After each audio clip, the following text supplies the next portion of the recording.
Once the machine's been homed, it gives access to some extra features, such as this represents the plate on the bed, so by clicking anywhere on here we can drive the head to that particular position.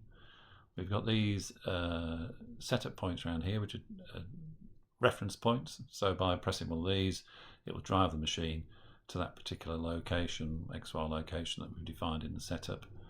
Another useful thing up here is shape recovery.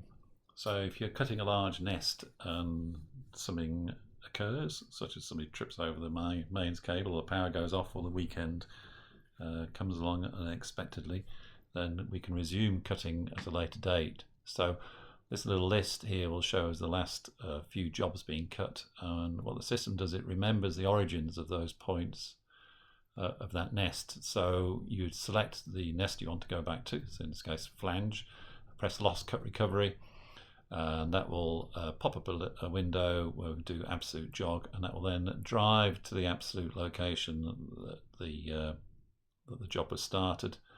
Once you've got there, you can then go back into load, reload that shape, and using the jump functions on the run screen, jump to the point where the cut went off and resume cutting.